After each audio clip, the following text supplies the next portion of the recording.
नमस्कार। आज हम बात करने जा रहे हैं भारतीय सेना की एक बहुत ही खास और अनोखी रेजिमेंट की, असम रेजिमेंट की कहानी। लेकिन इस कहानी को शुरू करने से पहले एक सवाल मन में आता है, आखिर एक योद्धा की असली पहचान क्या है? क्या वो उसका साहस है, उसका बलिदान, या फिर वो विरासत जो वो पीछे छोड़ जाता है? चलिए, इस सफर पर इन्हीं सवालों के जवाब ढूंढते हैं। तो इस पूरी कहानी को हम 4 हिस्सों में समझेंगे। पहले जानेंगे कि इस रेजिमेंट का जन्म कैसे हुआ, फिर देखेंगे युद्ध के मैदान में इनकी अग्नि परीक्षा, इसके बाद राष्ट्र की रक्षा में इनकी बदलती भूमिका, और आखिर में बात करेंगे इनकी अनोखी पहचान और विरासत की। तो चलिए, कहानी शुरू करते हैं पहले हिस्से से। देखिए, हर बड़ी चीज की शुरुआत एक बड़ी जरूरत से होती है, और असम रेजिमेंट की कहानी भी कुछ ऐसे ही एक संकट के दौर में शुरू हुई थी। ये बात है साल 1941 की। दूसरा विश्व युद्ध अपने चरम पर था और भारत की पूर्वी सीमा पर जापान का खतरा लगातार बढ़ रहा था। इसी मुश्किल वक्त में 15 जून को असम रेजिमेंट को खड़ा किया गया। इनका पहला और सबसे जरूरी काम था असम के कीमती चाय बागानों, तेल के कुओं और रेलवे लाइनों को दुश्मन से बचाना। अब जो बात इस रेजिमेंट को सबसे अलग बनाती थी, वो थी इसकी बनावट। इसमें ज्यादातर सैनिक पूर्वोत्तर भारत के आदिवासी समुदायों से आते थे। नागा, मिजो, खासी, गारो और भी कई। सोचिए, इतनी सारी संस्कृतियों का संगम। और यही विविधता इनकी सबसे बड़ी ताकत बनी। ये जवान तो जंगल और पहाड़ों में ही पले बड़े थे, इसलिए ऐसे मुश्किल इलाकों में लड़ना इनके लिए बाएं हाथ का खेल था। ये एक ऐसा फायदा था जो आगे चलकर बहुत काम आया।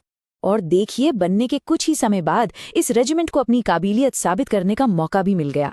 अब बात करते हैं इनकी अग्नि परीक्षा की, जिसने इनकी बहादुरी की एक ऐसी विरासत लिख दी जो आज भी मिसाल है। साल 1962 भारत चीन युद्ध। मोर्चा था अरुणाचल प्रदेश का, जिसे उस वक्त नेफा कहते थे। बर्फीले ऊंचे पहाड़ और हालात बेहद मुश्किल। कम संसाधनों के बावजूद असम रेजिमेंट के जवानों ने जो हिम्मत दिखाई, वो कमाल थी। उन्होंने दुश्मन का डटकर सामना किया और उनका वो बलिदान आज भी बड़े सम्मान से याद किया जाता है। फिर आया 1971 का भारत पाक युद्ध, जिसने बांग्लादेश को जन्म दिया।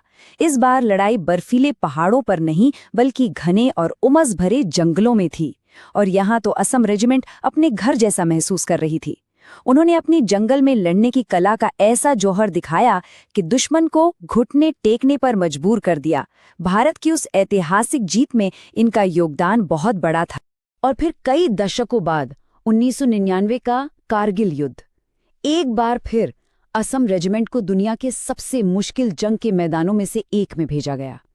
कड़ाके की ठंड, सीधी चढ़ाई वाली चोटियां, लेकिन इनके हौसले नहीं डिगे। यहां भी उन्होंने अपनी बहादुरी और जबरदस्त सहनशक्ति का लोहा मनवाया। लेकिन असम रेजिमेंट की कहानी सिर्फ जंग के मैदानों तक ही सीमित नहीं है। समय के साथ इनकी भूमिका भी बदलती रही और बड़ी होती गई। इनका काम सिर्फ पारंपरिक लड़ाइयों से कहीं आगे निकल गया। इनकी एक बहुत ही अहम जिम्मेदारी रही है काउंटर इंसर्जेंसी, यानी उग्रवाद से निपटना। सोचिए, 1950 के दशक से ही ये रेजिमेंट पूर्वोत्तर के राज्यों में शांति बनाए रखने के लिए काम कर रही है, चाहे वो नागालैंड हो, मिजोरम हो या मणिपुर। बाद में इन्हें जम्मू कश्मीर में भी आतंकवाद से लड़ने के लिए भेजा गया। और आज तो इनकी भूमिका और भी ज्यादा बड़ी हो चुकी है। ये जवान देश के अंदरूनी सुरक्षा अभियानों में तो हैं ही, साथ ही यूनाइटेड नेशंस के शांति दूत बनकर दुनिया के अलग अलग कोनों में भी सेवा दे रहे हैं। और जब भी देश में बाढ़ या भूकंप जैसी कोई आपदा आती है, तो ये मदद के लिए सबसे आगे खड़े मिलते हैं। तो अब आते हैं इस कहानी के सबसे अहम हिस्से पर। वो क्या चीज है जो इस रेजिमेंट की आत्मा है?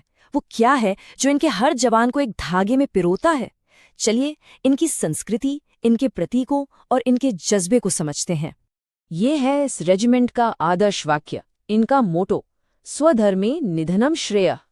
संस्कृत के इस गहरे वाक्य का मतलब है अपने कर्तव्य का पालन करते हुए मरना कहीं ज्यादा बेहतर है।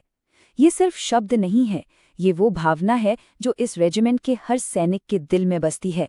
ये उनके सम्मान, बलिदान और देश के लिए अटूट सेवा भाव का प्रतीक है। इनकी पहचान को 2 और चीजें मजबूत बनाती हैं। पहला है इनका युद्ध घोष, जय दुर्गा असम, जो शक्ति, एकता और साहस का जयकारा है। और दूसरा है इनका निशान, एक सींग वाला गेंडा। गेंडा सिर्फ असम की पहचान नहीं, बल्कि उस बेजोड़ ताकत और किसी भी हाल में डटे रहने के जज्बे का भी प्रतीक है जो इस रेजिमेंट की खासियत है। तो कुल मिलाकर असम रेजिमेंट सिर्फ एक फौजी टुकड़ी नहीं है, ये पूर्वोत्तर भारत का गौरव है, ये राष्ट्रीय एकता की एक जीती जागती मिसाल है, और ये उस इलाके के हजारों युवाओं के लिए देश सेवा का एक सम्मानजनक रास्ता है।